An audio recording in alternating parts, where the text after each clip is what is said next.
అదే RTV app వార్తల్ని క్షణాల్లో చదివే అవకాశం ఉంటుంది. ఒక న్యూస్ పేపర్, ఒక టెలివిజన్ ఛానల్ మీ చేతుల్లో ఎప్పుడూ ఉంటాయి.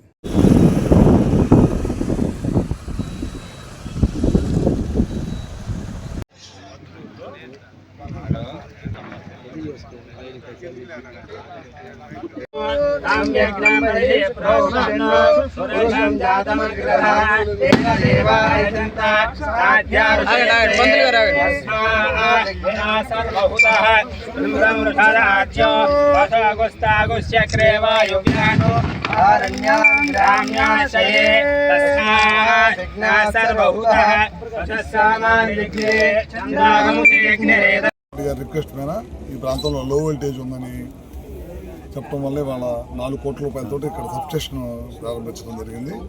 ఇట్లాంటి సబ్స్టేషన్స్ మన ప్రకాశం జిల్లాలో ఇప్పుడు దాదాపు 5-6 ఇచ్చాము. మళ్ళీ 132 kV సబ్స్టేషన్స్ అన్నీ కూడా ఇన్కంప్లీట్గా ఉన్నాయి. అన్నీ కూడా ఇప్పుడు కంప్లీట్ చేయమన్నాం. 3 132 సబ్స్టేషన్స్ ఇచ్చాము. ఎక్కడ కూడా పవర్ ప్రాబ్లం ఉండకూడదు. 24 గంటల కరెంటు ఇవ్వాలి, నాణ్యమైన కరెంటు ఇవ్వాలి. అదే దాంతోపాటు ప్రయారిటీగా ఎక్కడైతే ఇండస్ట్రీస్ ఉన్నాయో ఇండస్ట్రీస్ కూడా దెబ్బ తగలకుండా పవర్ ఎప్పటికప్పుడు అందించాలి. దాంతోపాటు అగ్రికల్చర్ ఈ ప్రయారిటీలో ఇవన్నీ ప్రభుత్వం చేస్తూ ఉంది. ఇప్పటిదాకా ఈ ప్రభుత్వం ఇచ్చిన 15 నెలల్లో దాదాపు ఫస్ట్ నేను మినిస్టర్ అయ్యి ఛార్జ్ తీసుకున్నారు 45,000 అగ్రికల్చర్ కనెక్షన్స్ ఇచ్చాం. మొన్న మధ్య మళ్ళీ 25,000 కనెక్షన్స్ ఇచ్చాం. పెట్టుకున్న రైతులకి ఇబ్బంది లేకుండా కనెక్షన్స్ ఇస్తున్నాం. అగ్రికల్చర్ కనెక్షన్స్, ఒక ట్రాన్స్ఫారం, ఒక 3 స్తంభాలు, కేబుల్, అంతే కండక్టర్ ఇస్తున్నాం. ఒక్కొక్క ట్రాన్స్ఫారం ఒక్కొక్క కనెక్షన్ ఇవ్వాలంటే దాదాపు ప్రభుత్వానికి 2,60,000 ఖర్చు అవుతుంది అనమాట. ఇది కాకుండా ఉచితంగా కరెంట్ ఇస్తున్నాం 9 గంటలు. రాబోయే రోజుల్లో నేను అందరిని అడిగేది ఏంటంటే సూర్య గారి ద్వారా కేంద్ర ప్రభుత్వం, రాష్ట్ర ప్రభుత్వం సహాయ సహకారాలతోటి ప్రతి కాన్స్టిట్యున్సీ కూడా 10,000 కనెక్షన్లు ఇచ్చాం. ప్రతి ఇంటి మీద సోలార్ పెట్టుకోమని చెప్పాం. 1 కిలోవాట్, 2 కిలోవాట్లు, 3 కిలోవాట్లు, కిలోవాట్కి 30,000 అడిగి సబ్సిడీ ఇస్తున్నాము. ఎస్సీ ఎస్టీలకి అయితే 100% ప్రభుత్వం చేయడానికి సిద్ధమైంది. బీసీలకి అయితే కేంద్రం ఇచ్చేది కాకుండా అదనంగా మనం కూడా ఒక 20,000 ఇస్తా ఉన్నాం. కనుక ఎస్సీ గారు అందరూ ఉన్నారు, ఇక్కడ ఎమ్మెల్యే గారు ఉన్నారు, నాయకులు అందరూ ఉన్నారు. కాబట్టి నేను చెప్పేది ఏంటంటే ప్రతి కాన్స్టిట్యున్సీలో కూడా ఒక 10,000 మంది ఇళ్ల పైన పెట్టించండి. పెట్టిస్తే ఖచ్చితంగా మనకు కరెంటు బిల్లులో కానీ వాటిలో కానీ మార్పు వచ్చింది. ఎందుకంటే పగల పూట సూర్యకిరణాల నుంచి వచ్చే వేడితోటి మనం విద్యుత్ తయారు చేసుకోవటం.